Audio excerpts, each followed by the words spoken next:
Another story I heard about myself. This one happened in high school. We had this teacher in high school whose kid went to our high school. His name was Mr. McNamara, and his son, Jake McNamara, went to our high school. He was a sophomore when I was a senior, so he was 2 years behind me. And Mr. McNamara was an asshole. And one weekend, he and his wife decided to leave town, which you should never do if you're an asshole. And Jake McNamara decided to throw a party at the teacher's house. Hooray! And everyone around town heard about it, and we all got up individually and thought, okay, let's go over there and destroy the place.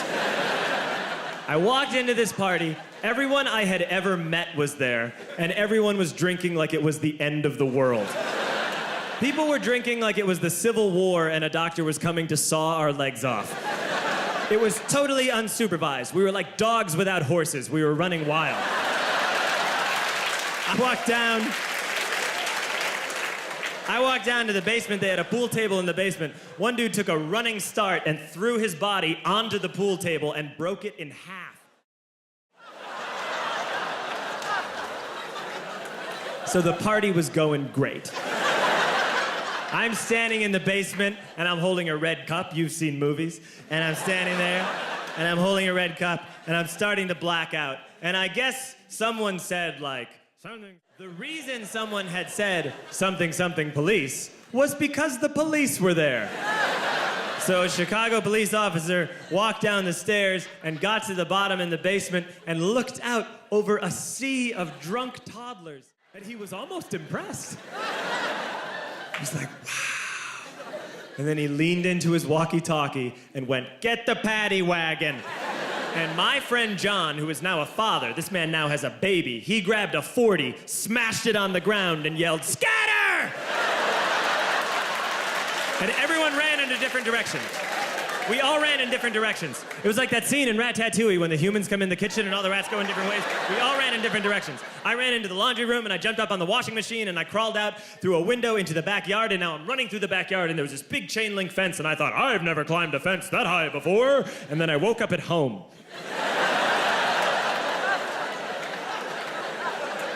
On Monday, I went to school because that's what we did back then. And I'm walking into the school building, and who do I see but Jake McNamara?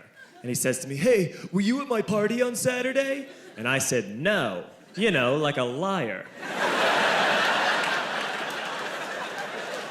And he said things got really out of hand. Someone broke the pool table. Someone took a shit on my dad's computer.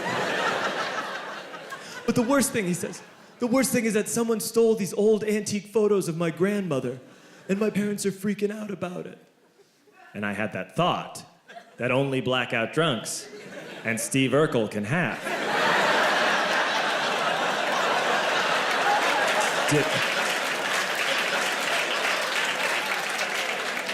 Did I do that? I figured, no, I wouldn't have done that. But I was never sure until 2 years later. Relax. I'm playing video games with this kid named Alex that we also went to high school with. 2 years later, we've graduated by now. We're playing video games for a couple hours. And then Alex says to me, hey, come here, I want to show you something. And he takes me into his bedroom, and then he takes me into a side room off of his bedroom. Never a good thing to have.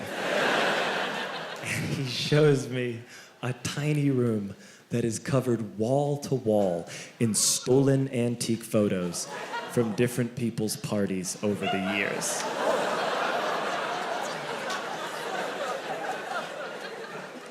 And I said, why?